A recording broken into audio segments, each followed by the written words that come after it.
ఉన్నవన్నీ అనుభవించాలని కాదు. మాకు బైబిల్ సెమినార్ జరిగినప్పుడు ఫస్ట్ బ్యాచ్లో 27 మంది, అందులో ఇప్పుడు 3 ఉన్నాం మేము. నేను, వెస్లీ పాస్టర్ గారు, ఫ్రెడ్ అన్న. అక్కడున్న పాస్టర్ గారు వెళ్ళి 27 మందే కదన్నా, ఎట్లా చాపల మీద పడుకుంటారు, దిండ్లేమన్నా ప్రొవైడ్ చేద్దామా అన్నాడు. లేదు, మనకి అంత శక్తి లేదు.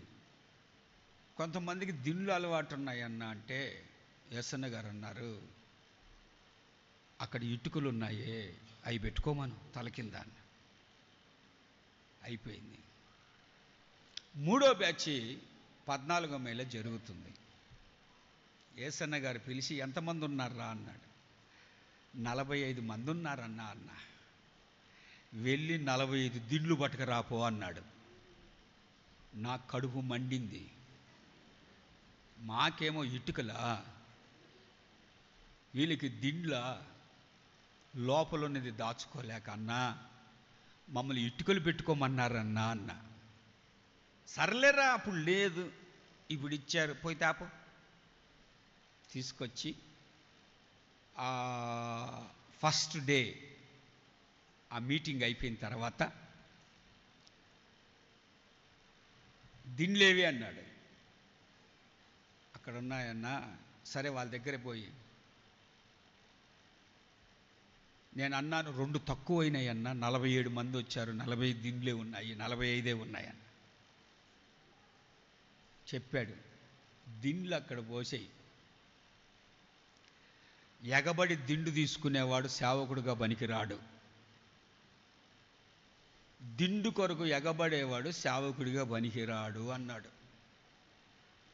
నాకు అనిపించింది, ఈ పరీక్ష కన్నా మాకు ఇటుకలు పెట్టుకోవడమే మేలు అనిపించింది. ఇచ్చి శోధించడం, పోసిన వెంటనే ఎగబడ్డారు. నేను అనుకుంటున్నా, మొదటి సేవ పనికిరాడు, ఆ పనికి మనసులో అనుకుంటున్నా. స్తోత్రం, హల్లెలూయా. అన్నీ ఉన్నా వద్దు అని త్యజించడం ముందే సాక్రిఫైస్. చాలా 100కి 99 అనుకోవచ్చు. మందిరాల్లో చూడండి, కింద కూర్చున్న వాళ్ళు కనపడరు, అందరు కుర్చీల మీద కూర్చొనే ఉంటారు. చిన్నగా పెందుకోస్తు మందిరాల్లో కూడా ఈ విధమైనది వస్తుంది. అందరు కుర్చీ మీదనే కూర్చున్నారు, కింద కూర్చునేవాడే ఉండడు.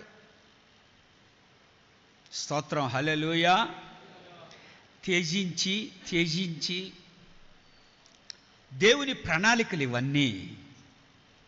దేవుని దగ్గర మనల్ని మనము తగ్గించుకునే పరిస్థితులు కనపరచబడుతూ ఉన్నాయి.